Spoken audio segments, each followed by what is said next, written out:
Bom, vamos continuar, né? Eu dizia para vocês do lamentável retrocesso no âmbito brasileiro e latino-americano quanto à mudança de perfil da própria sociologia jurídica. No fundo, né, o triste retardamento quanto à própria emergência do Estado Democrático de Direito. É bem disso que se trata, né? E daqui a pouco, inclusive, né, uma tematização que precisamos fazer. Será que é possível falar seriamente, né, em Estado Democrático de Direito, numa sociedade como a sociedade brasileira, na América Latina como um todo? Mas uma coisa de cada vez, né? Retomando de onde paramos, o que eu dizia é que no âmbito da Guerra Fria, ou daquela ampla disputa por poder, né, uma disputa ideológica, com sabotagens recíprocas, inclusive, entre o bloco capitalista pretensamente democrático e o bloco comunista, a América Latina acabou se tornando um laboratório, né, porque uma certa parcela minoritária, mais poderosa, né, e aí eu me refiro às elites tradicionais, às elites crioulas, né, mas que se inseriram no aparato dos estados brasileiro, latino-americanos como um todo. Essa elite, por que elite? Fechada com a ideologia capitalista. Em termos amplos, essa elite tem um perfil, uma visão de mundo bastante conservadora, bastante subalterna e até um tanto reacionária. Algo que é muito lógico, né? Se aquela parcela da sociedade está numa posição confortável, a tendência é que sejam conservadores. Tá bom para eles. Mudar para quê? Tá? Por um outro lado, né, um contingente majoritário em termos quantitativos, mas de pessoas sem expressão, sem poder, né, historicamente excluídos ou à margem. Essas pessoas, de alguma maneira, né, formando grupos mais ou menos organizados, começam a aderir, começam a dar mostras de receptividade, simpatia ao discurso, à ideologia comunista, né? É sempre muito ilustrativo quando a gente pensa na guerrilha revolucionária, no êxito dos guerrilheiros, né? Quando lembramos da Revolução Cubana, né? A Revolução Cubana é muito curiosa, é muito interessante nesse sentido, porque aquele grupo bastante passional, né, de guerrilheiros, na verdade ganharam uma batalha, a Batalha de Sierra Maestra, e a partir do momento em que ganharam aquela batalha, as elites cubanas tradicionais, completamente subalternas, e a história mostrou bastante acovardada, né, essa elite resolveu se mandar, né, e o poder foi meio que entregue, né, para os guerrilheiros revolucionários. Daí o grande êxito da Revolução Cubana, né, o que no âmbito, né, mais amplo foi uma notícia muito explorada, muito festejada pelo bloco comunista, e que teve uma função de motivação, de impulsionamento, inflamação né, em relação a essa adesão ao bloco comunista, e que na América Latina como um todo cresceu muito. Né? Então, né, no caso da sociedade brasileira desse contexto, isso foi muito perceptível, né? Segmentos da igreja, no Brasil e na América Latina, segmentos da igreja católica extremamente progressistas, né? Movimento camponês, uma série de movimentos muito bem organizados, né? E subsídio para novas configurações partidárias no âmbito da política formal, partidos comunistas florescendo pela América Latina, né? Então foi um momento histórico de um certo equilíbrio. Foi um momento histórico em que os tradicionais donos do poder na América Latina começaram a perceber que não eram tão absolutamente donos do poder, tá? E se mobilizaram para continuar naquela posição de privilégio, de conforto, de superioridade. Tá? É bem o contexto da ditadura civil-militar do Brasil de 1964. Tá? Porque nesse contexto, o que temos, né, o então presidente da República, de perfil conservador, subalterno, né, fechado com os interesses do bloco capitalista,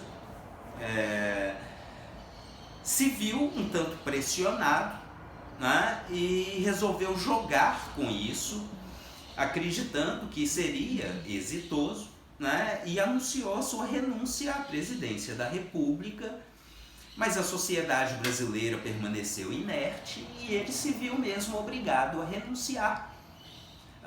E, consequentemente, segundo, né, o ordenamento jurídico constitucional brasileiro de então, assumiria o vice-presidente, que era comunista. Né? E desde a sua posse anunciou reformas de base estruturais, falou de reforma agrária e etc., o que deixou as nossas elites tradicionais bastante inquietas. Né?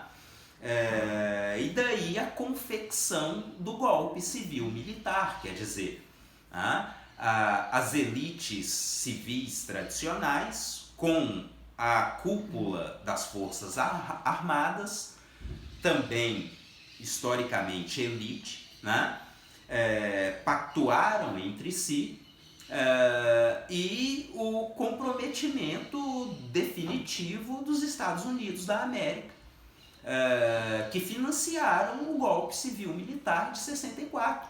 Né?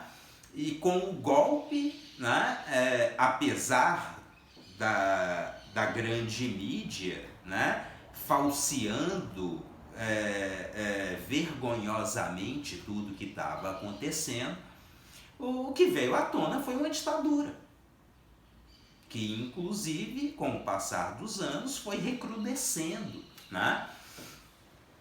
Ou seja, na sociedade brasileira dos anos 1960, o elemento autoritário, totalitário, ditatorial floresceu.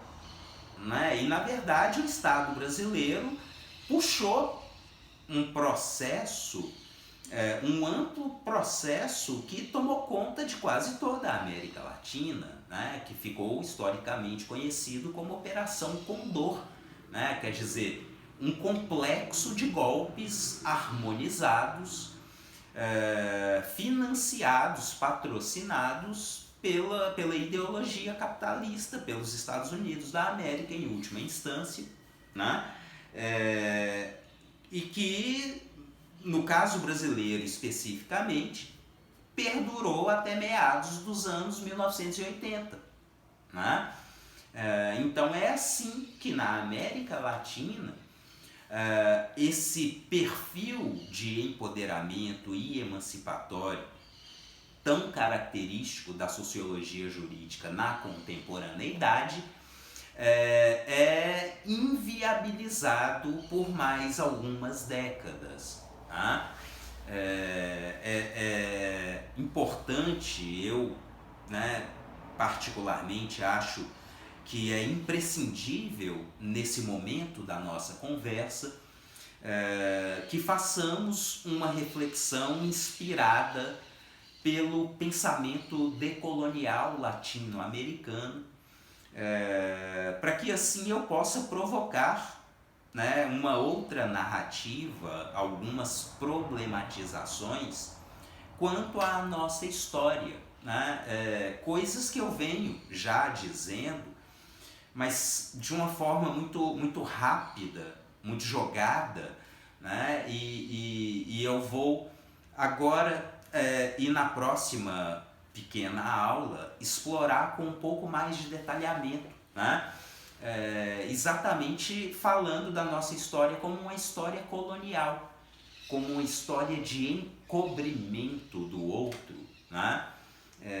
Então, para isso, eu vou me servir de toda uma literatura, de toda uma série de referências ainda bastante novas, que a gente sintetiza com esse rótulo de pensamento decolonial latino-americano, que tem uma base na matriz crítica de análise social e, no fim das contas, remonta a Marx, mas que é sofisticada, atualizada, 100 anos depois de Marx, com a escola de Frankfurt nas suas diferentes gerações, que passa lá pelo neoestruturalismo francês, pensadores como Michel Foucault, como Jacques Derrida, pensadores ainda posteriores, como Bauman. Bauman seria um contemporâneo, mas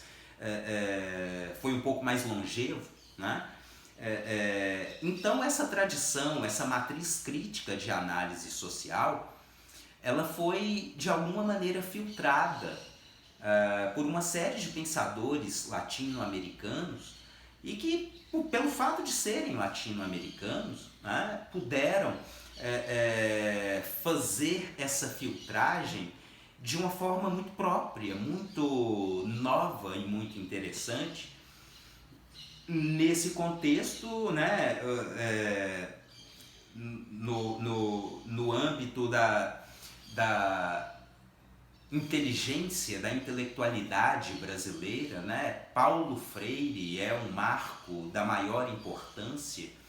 Eu também acho importante, talvez seja até um tanto precipitado da minha parte, mas eu gosto de considerar Darcy Ribeiro também como expoente do pensamento decolonial latino-americano, e pensadores de outros países, como Walter Mignolo na Argentina, Catherine Walsh, uma pensadora norte-americana que vive no Equador já há muitos anos, pensadores peruanos, Quijano, seria uma grande expressão, uma série de pensadores, e hoje no âmbito da teoria da história do direito no Brasil, acho importante fazer menção a Antônio Carlos Volckmer, então é uma variedade muito grande de pensadores de diferentes disciplinas, de diferentes áreas de concentração do conhecimento, que trazem essa outra versão da história latino-americana e que eu quero explorar na próxima aula. Obrigado novamente.